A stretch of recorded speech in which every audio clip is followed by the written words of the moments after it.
श्रीमन्नारायण नारायण हरि हरि ओम। श्रीमन्नारायण नारायण हरि हरि ओम। श्रीमन्नारायण नारायण हरि हरि ओम। श्रीमन्नारायण नारायण हरि हरि ओम। तो बता रहे हैं कि यहाँ से ब्रह्मांड करोड़ों, एक दो करोड़ों ब्रह्मांड का ढगला है। श्री हरि का जो शरीर है उसी में सब बसा हुआ है। मैत्रेय जी कह रहे हैं कि हे विदुर जी, मैं तुमको भगवान काल रूपी महिमा कही, अब मानव के सृष्टि का विस्तार कहता हूँ। ब्रह्मा जी ने भगवान का ध्यान किया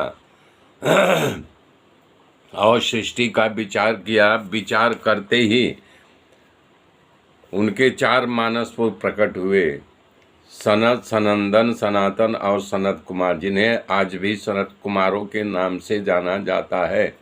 वो हजारों वर्ष के हैं पर दिखते हैं नंग धड़ंग बालक के समान।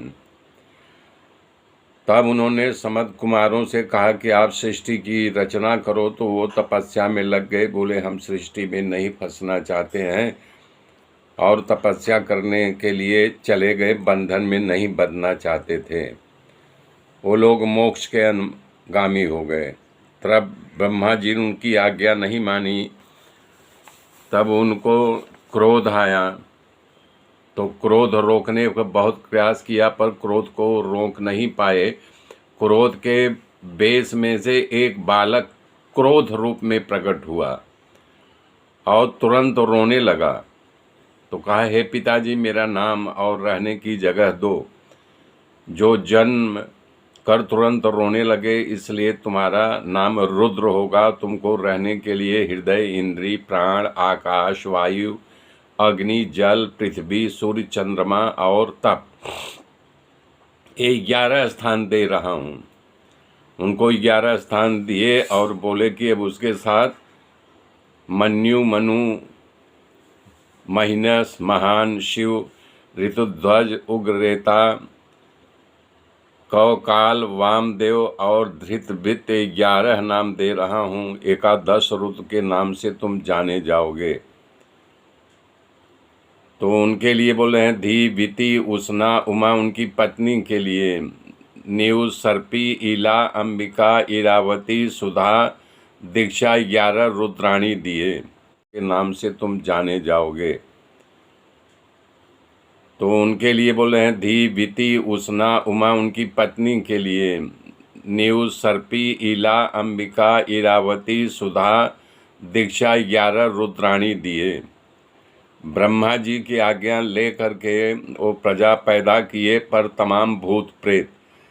तब जब ब्रह्मा जी बोले करे बाप रे बाप, ये तो सृष्टि में सब भूत प्रेत पैदा हो जाएंगे। बोले नहीं, अब तुम सृष्टि की रचना करना बंद करो, नहीं तो ये सब पूरे जगत में भूत ही प्रेत रहेंगे।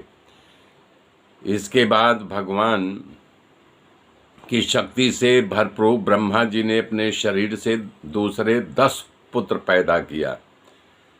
ब्रह्मा जी की गोद से नारद, अंगूठा से दक्ष, प्राण से वशिष्ठ, चामड़ी से भृगु, हाथ से कृतु, नाभि से पुलह, कान में से पुलस्य और मुख से अंगिरा, आँख से अत्रि और मन से मरीचि पैदा हुए। उसके बाद छाया से कर्दम ऋषि का प्रागट्य हुआ। मुख से भगवती वाणी सरस्वती उत्पन्न हुई। ब्रह्मा जी सरस्वती के वाणी से आकर्षित हुए और शब्द नामक विषय में फंसे। उस समय उनके नैष्ठिक ब्रह्मचारी पुत्रों सनत कुमारों, मरीचि आदि ने उनको समझाया कि आप जगत का यानी कि निर्माण करने वाले हैं, आप ये क्या कर रहे हो। समर्थ होते हुए हे पिताजी, आपके विषय के वश में होना अनुचित है। इसके पूर्व कोई ब्रह्मा भी ऐसा आचरण नहीं किया था और भविष्य में कोई ऐसा नहीं करेगा। तो आप परम तेजस्वी हो और यानी कि आपका जीवन अनुसरण करने लायक है, लोग आपका अनुसरण करेंगे। तो बोल रहे हैं इसके बाद माया दिखा रहे हैं योग्य नहीं है, क्षुद्र विचार त्याग दो। अपने पुत्रों का शब्द सुन करके ब्रह्मा जी के अति संकोच हुआ। उन्होंने विचार किया कि जिस शरीर के वश हुआ इस शरीर को ही रख करके क्या करूं, तो उन्होंने अपाघात कर लिया। बहुत समय के बाद ब्रह्मा जी को दूसरा शरीर प्राप्त हुआ। तब उन्होंने विचार किया कि सब मिलजुल करके रहें, ऐसी सृष्टि की रचना करनी चाहिए।